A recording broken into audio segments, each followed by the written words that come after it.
Ele foi eleito com 22.966 votos. É muita coisa.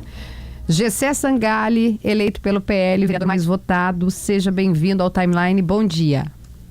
Bom dia, obrigado pela oportunidade.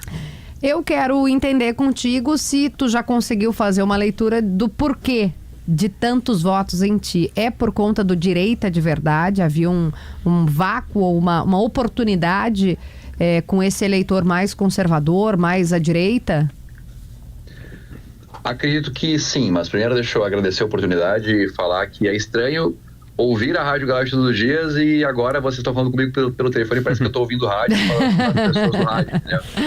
Obrigado. Realmente eu ouço todo dia. Obrigada. É uma forma de me atualizar também sobre o que está acontecendo na cidade. Bom, o que eu acho, tá, com relação a essa votação expressiva? Primeiro, agradecer a cada uma das pessoas que votaram, que confiaram, que acreditaram, e eu quero dizer para todo mundo que eu vou me esforçar muito para orgulhar vocês. Quando eu entregava meu panfleto, com aquele pirulito nas costas, em cima de uma rodinha, eu falava para as pessoas que me cumprimentavam: vou trabalhar para te honrar, vou trabalhar para te orgulhar. Então essa é a primeira mensagem que eu quero deixar para as pessoas que estão escutando nesse canhão de audiência e que tiveram a oportunidade me deram a honra de ser o mais votado de Porto Alegre. Bom, o que eu acho que foi determinante, tá? Eu costumo dizer que ninguém ganha por um acerto e ninguém perde por um erro. Porque se tu for para pensar, são milhares de pessoas, foram 700 mil pessoas votar ontem aqui em Porto Alegre, e é impossível, literalmente impossível, eu me comunicar com 700 mil pessoas. E não é nem isso, né? A gente se comunica com muito mais, mas são 700 mil eleitores. Então, ao longo de alguns anos de mandato, 4 anos de mandato em Viamão, depois 4 anos de mandato em Porto Alegre, depois uma candidatura frustrada a deputado estadual, eu me comuniquei com centenas de milhares de pessoas e algumas passaram a acompanhar meu trabalho, e as que acompanharam meu trabalho começaram a entender que os valores que eu defendia, as pautas que eu representava, mereciam continuar ganhando energia, potência e representação. Ou seja, tu quer nos dizer que não é um fenômeno de agora, é uma construção de tempos de verão. Mas o que aconteceu agora, são duas coisas. Tá. Encontra uma ressonância na sociedade que buscava essa representação e, ao mesmo tempo, encontrou como se fosse um porto onde depositar essa confiança porque acreditou em mim, nessas pautas e nesse trabalho. Então, eu vejo com muita responsabilidade que, no fundo, embora a direita tenha me eleito, hoje eu tenho a responsabilidade de honrar essas pessoas e orgulhar essas pessoas, porque o meu fracasso seria como se fosse um teto de vidro para essas pessoas e para esse projeto político, como se fosse. Então, eu acho que foi várias coisas que se somaram, tanto o meu projeto social de Concreta Beco, quanto eu mesmo entregar o panfleto na rua, quanto eu ter colocado uma pauta forte, deixado claro qual era o posicionamento, quanto a própria sociedade está cada vez mais se informando, buscando informação, pesquisando. Eu estou com a impressão de que a população está cada vez mais politizada. Eu lembro que em 2014, se não me engano, o deputado federal mais votado foi o Tiririca. E ele era a representação do voto antipolítica. Depois nós tivemos 2018, o Bolsonaro... o Tiririca. Desculpa, Gessé. Começaram a se interessar por política em 2018, 2020, 2022. E agora talvez seja o momento em que nós temos o maior percentual de pessoas interessadas no tema. Então eu acho que talvez o grande trunfo tenha sido eu ter mantido uma coerência de longo prazo para que essas pessoas que passaram a se interessar por política agora me dessem a oportunidade e confiassem em mim nesse momento. Então, como se fosse hoje, é o resultado tanto do meu trabalho quanto do amadurecimento das pessoas que passaram a entender que aquilo que eu represento merece ganhar energia, entendeu? Gessé, a gente sabe que no parlamento, claro que ali é um espaço mesmo de diversidade, de pontos de vista, de ideologias, né, Kelly? Enfim, abordagens políticas diferentes, enfim. E a gente sabe que tu, como vereador mais votado, como disseste já aqui, né, é bastante associado à direita. A segunda mais votada, que a gente vai entrevistar daqui a pouco, é muito associada à esquerda. Ela foi a mais votada na eleição passada. E como é que o senhor enxerga esse convívio com o diferente, com ideologias, com pensamentos distintos, inclusive com gente bastante à esquerda? Claro, algumas pessoas são mais próximas do senhor do ponto de vista ideológico, mas como é que se convive com a diferença dentro do parlamento? Bom, tem uma coisa que eu gosto de dizer, que é, na política, quem deveria brigar são as ideias e não as pessoas. E quando a gente se elege a primeira vez vereador ou deputado, eu sempre fui vereador, né? A gente basicamente é um CPF que ganhou o poder de votar por 3 ou 4% das pessoas. E à medida que tu vai se tornando, como se fosse encarnando o representante, tu passa a entender que tu deixou de ser aquela pessoa que representava a própria vida e passou a ser como se fosse o porta-voz de um pensamento que está disperso na sociedade.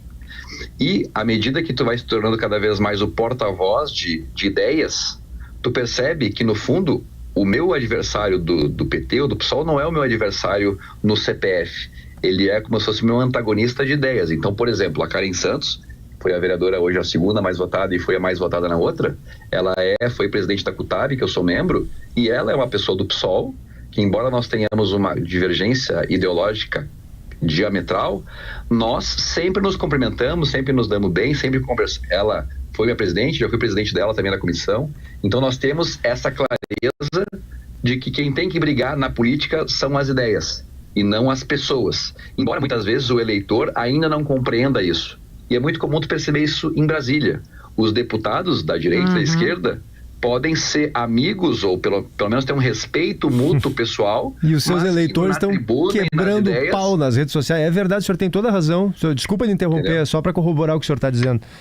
Então as ideias é que tem que brigar na política. Então, e nós somos os porta-vozes da ideia.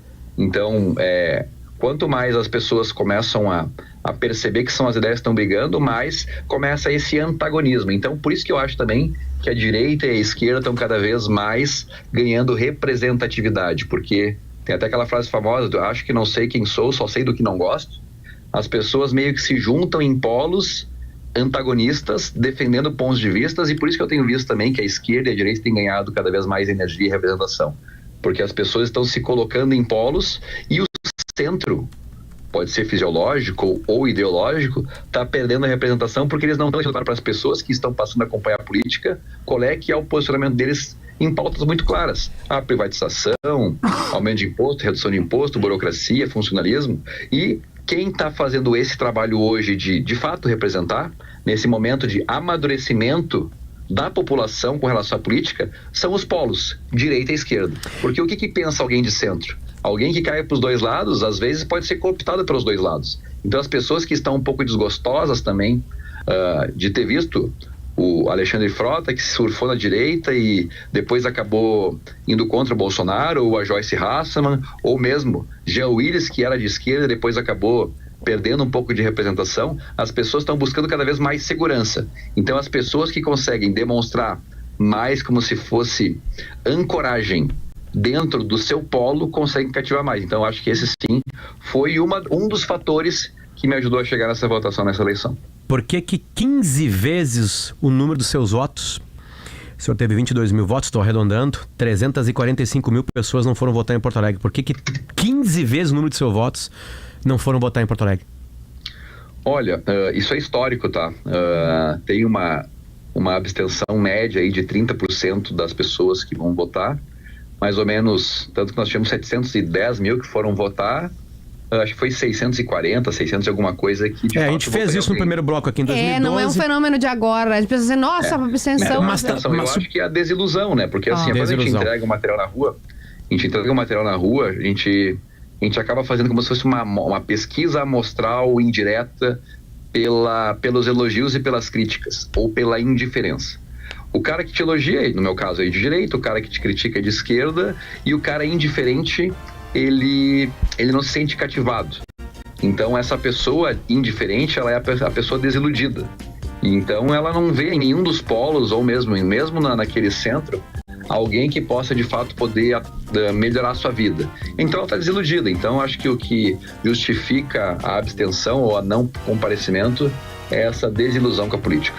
Jessé Sangalha, bom trabalho pro senhor, que mantenha. Parabéns pela votação. Mantenha, o senhor vai manter, né, o seu lugar, enfim, e um bom trabalho pro senhor, a gente deseja.